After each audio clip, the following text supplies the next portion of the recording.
Como é que nós chegamos nesse modelo acusatório atual, né, com essa separação, né, entre função, de um lado a função de investigar e acusar, exercidas por órgãos do Estado da Administração, polícia e MP, dentro do que a gente chama de função ou atividade persecutória, e do outro lado, né, tem um muro aqui, né, para separar com rigidez, do outro lado o judiciário, né, que vai exercer função de julgar, função jurisdicional, não vai investigar nem acusar.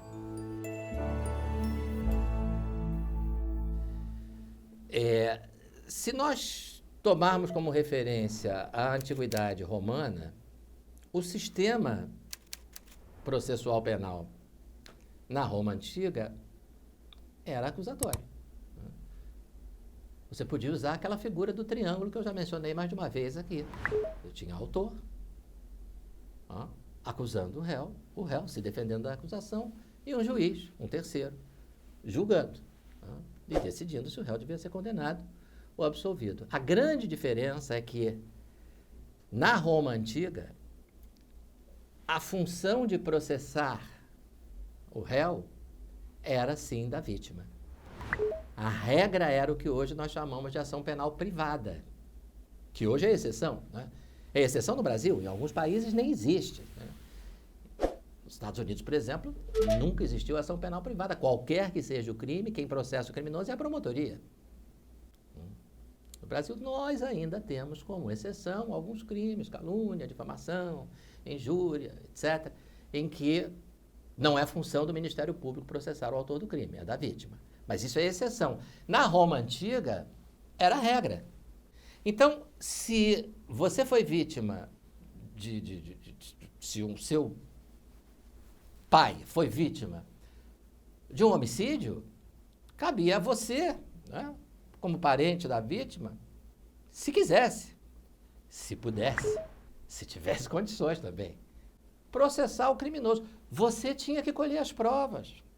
Cabia a você formular a acusação, levar o sujeito ao tribunal. Lá sim haveria um agente público, um juiz, né, um pretor numa primeira fase, um juiz na segunda, para julgar. Mas se você processasse o sujeito, se você, como parente da vítima, não tivesse interesse ou não tivesse condições, não ia ter processo. E o crime ia ficar impune. O processo, diziam os romanos, é coisa das partes. O juiz decide de acordo com aquilo que as partes alegam e provam. Se ninguém alegar coisa alguma, não tem nada para o juiz decidir. Essa é uma visão do crime muito individualista. Essa é uma visão que, se você aplicar para contrato de locação, compra e venda de um automóvel, está perfeita, né? As partes que se entendam, se ninguém quiser processar ninguém, problema dela. Mas quando você fala num homicídio, num roubo, num furto, num estupro, essa visão de que se a vítima não quiser processar o criminoso, vai ficar por isso mesmo, já é um pouco mais problemática. Por quê? E quem contribui muito para essa mudança de visão é a igreja, que traz uma visão menos individualista, dizendo o seguinte: olha, homicídio não é só problema de quem morreu. Homicídio não é só problema da família de quem morreu. Roubo não é só problema de quem foi assaltado. Estupro não é só problema da pessoa que foi estuprada. Se nós deixarmos que esse tipo de conduta siga impune, porque a vítima não quer processar, porque a vítima não tem dinheiro, porque nós vamos ter uma desagregação da sociedade. A impunidade, e vejam, essa é uma questão que pareceria assim tão teórica, né? Mas nós que vivemos no Brasil vivenciamos isso na prática. Nós somos um país em que aproximadamente 90% dos homicídios não sofrem qualquer tipo de punição porque não se consegue chegar à autoria. De cada 10 inquéritos que investigam um homicídio, 9 vão ser arquivados sem que a polícia tenha conseguido descobrir quem matou. O promotor vai processar quem? E vejam o clima de insegurança que nós vivemos, né? Nós que pisamos na rua, e a nossa primeira preocupação é o assalto. Olhamos para um lado, olhamos para o outro, vemos uma motocicleta se aproximar com 2 sujeitos, já ficamos assustados, né? Nós temos mais de 3 milhões de roubos por ano. Então, provavelmente é um recorde mundial. Aqui no Rio de Janeiro temos um índice de punição de roubo registrado de 1,8%. É quase 99% de impunidade dos registrados, né? Se você considerar a subnotificação, deve dar menos de 1% de punição. É uma coisa assustadora. Então, o que a igreja traz é o seguinte: olha, o Estado tem que assumir essa função. Que função? De julgar? Não, julgar já é função do Estado. Função de processar, de tomar a iniciativa, investigar o fato, descobrir provas para poder acusar, para pedir ao juiz a condenação. O que acontece, essa ideia em si é absolutamente correta, não é? O problema é que quando esse tipo de pensamento começa a prevalecer, né, a igreja cristã, que vivia na clandestinidade em Roma até o século IV, e aí de repente tem uma guinada completa e ela vira, o imperador Constantino se converte ao cristianismo e ele vira a religião oficial da maior potência do mundo naquela época. Mas logo depois vem a queda do Império Romano, a desagregação, essa função de processar o criminoso, ela é dada ao único agente público que já atuava no processo, o juiz. O juiz já existia.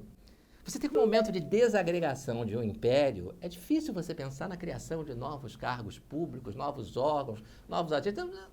Não era o momento. Então, o que é que se faz? Olha, o juiz, ele deixa de ser aquele que passivamente aguarda a instauração do processo, ouve os argumentos, observa, analisa as provas que as partes trazem e, no final, julga. Né? Vamos mudar isso. Né? Vamos dar ao juiz a iniciativa de tudo no processo.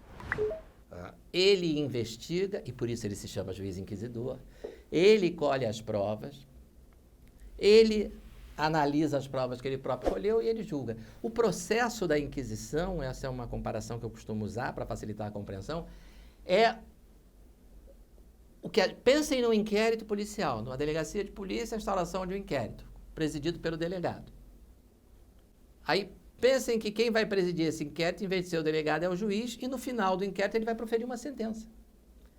Não tem promotor acusando, não tem advogado defendendo, não tem acusação formal. Quando vocês ouvem que na Inquisição o juiz investiga, acusa e julga, o acusa nessa frase você pode colocar entre aspas, porque você nem tem uma acusação formal.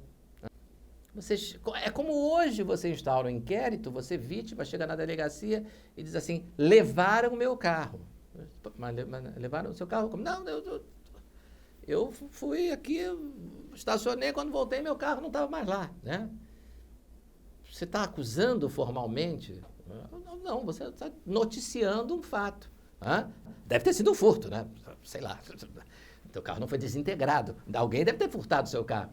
Mas você não sabe fazer uma acusação. Olha, eu vim aqui para dizer, no dia tal, às tantas horas, nessa rua, Caio subtraiu o meu automóvel, para isso ele fez ligação direta. Então você diz, furto qualificado, etc. E tal. Não tem como você fazer isso. Você está apenas dando a notícia de um crime. A polícia vai investigar e no final dessa investigação, ela vai entregar esse inquérito para o promotor. Agora sim, agora eu já sei quem praticou o furto, posso fazer uma acusação formal, narrando esse furto com detalhes e atribuindo esse furto ao fulano, que segundo a polícia descobriu foi quem o praticou. Aí você começa o processo, a partir de uma acusação formal. Não é à toa que o sistema hoje se chama acusatório. Na Inquisição, você só tinha a investigação, que podia começar da maneira mais informal do mundo. Exemplo comum na época, notícia anônima de crime.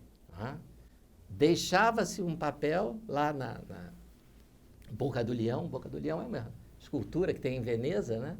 Que as pessoas fazem anonimamente, noticiavam crimes lá, e o juiz inquisidor passava ali, pegava aqueles papéis e dizia, olha, aqui está dizendo, um anônimo está dizendo que o Giovanni matou o Giuseppe. Né? E o juiz instaurava o que hoje seria um inquérito apenas, mas na época já era o processo, era tudo junto, era tudo a mesma coisa. Inquérito e processo. E o juiz ia investigando para saber, então, o Giuseppe, será que foi o Giuseppe que matou o Giovanni? Giovanni morreu, mas aí já aconteceu, o Giovanni morreu. Né? E o Giuseppe matou o Giovanni em que... Mas foi o Giuseppe mesmo? E se foi em que contexto? Né? Briga, ciúmes, namorada. Né? Ou não foi nada disso, foi um assalto. O Giuseppe é ladrão, foi roubar a vítima. E a vítima reagiu, ele matou, foi um latrocínio. Né? Hoje, no processo brasileiro, a acusação tem que estar definida para o processo começar. Antes da acusação, tem a investigação, exatamente para você poder definir do que vai acusar o sujeito e quem você vai acusar. Na Inquisição, não. Você tinha a notícia do crime, de maneira absolutamente informal, anônima, incompleta, muitas vezes, e o juiz instaurava a inquisa e ouvia quem ele achasse que tinha que ouvir, investigava o que ele achasse que tinha que investigar e depois proferia uma sentença na qual ele poderia, por exemplo, condenar o Giovanni por latrocínio, né? Sem que jamais tenha havido uma peça formal de acusação. Pensem na importância que tem para uma pessoa que responde a um processo criminal e que está correndo o risco de ir para a cadeia. A importância que tem ela saber exatamente do que está sendo acusado, ela poder ler uma petição dizendo, ela é o advogado dela, é óbvio, doutor, olha aqui, estou sendo acusado aqui de um roubo simples, sem arma, não é roubo à mão armada, viu? Ninguém está me acusando de usar arma, então já uma preocupação a menos, não temos que abordar essa questão da arma. Né? Então, essa garantia que uma acusação formal representa para o réu, né? Parece até estranho você falar que a acusação representa uma garantia para o réu, mas representa sim, porque ele só pode ser condenado hoje no sistema acusatório por aquilo de que ele foi acusado. Muita gente não sabe disso. Se o réu foi acusado pelo promotor de um roubo simples, sem arma, o juiz não pode condená-lo por roubo à mão armada, mesmo que o juiz entenda que ele empregou uma arma. O juiz não pode condená-lo. Ele não se defendeu disso. Nenhuma linha da peça de acusação do promotor, que a gente chama de denúncia, menciona arma.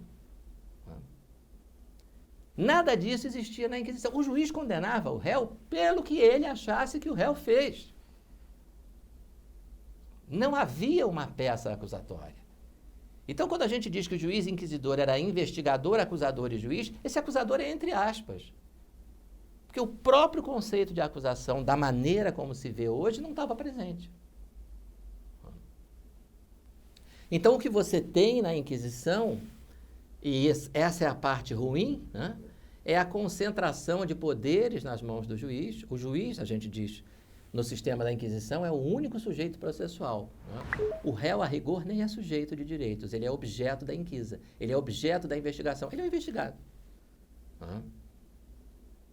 Mas hoje no inquérito a gente também chama a pessoa de investigada. Sim, é verdade, mas ela não pode terminar o inquérito com uma sentença dizendo que ela vai passar 15 anos na prisão. Isso aí é só no final do processo. No final do inquérito, não.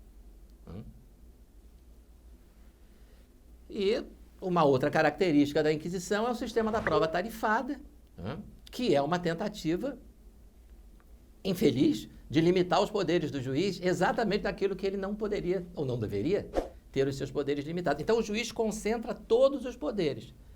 Ele não é inerte, ele tem a iniciativa do processo, ele investiga, ele colhe as provas, ele julga, ele não está limitado por uma acusação formal, mas ele não tem o poder de dar a cada prova o valor que ele entender que a prova merece, que é o poder que ele tem hoje no sistema do livre convencimento motivado. Depois disso,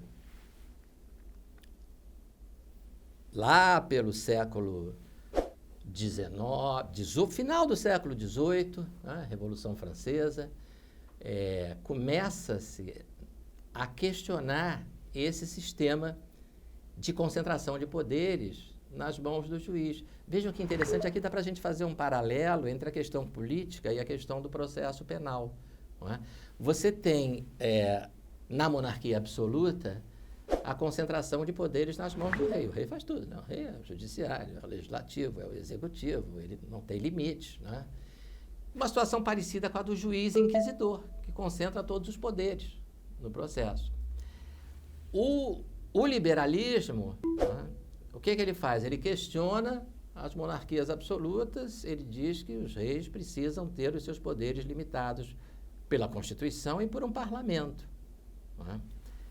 E ele aplica esse raciocínio ao processo penal, dizendo, olha, o juiz não pode fazer tudo, o juiz tem que julgar. Né? Mas ele não pode investigar, ele não pode acusar, ele não pode ter iniciativa de provas e de investigações, né? Até para que se preserve a sua neutralidade, né? Porque senão o réu vai ser julgado por alguém que já formou há muito tempo o seu convencimento sobre o que aconteceu ali. A Inquisição durou 10 séculos, o processo inquisitorial durou mais ou menos 1000 anos, e ele prevaleceu na Europa continental. A grande exceção foi a Inglaterra. A Inglaterra, desde o século XIV, adota aquilo que é uma das representações mais claras, né, do sistema acusatório, e que todo mundo aqui conhece,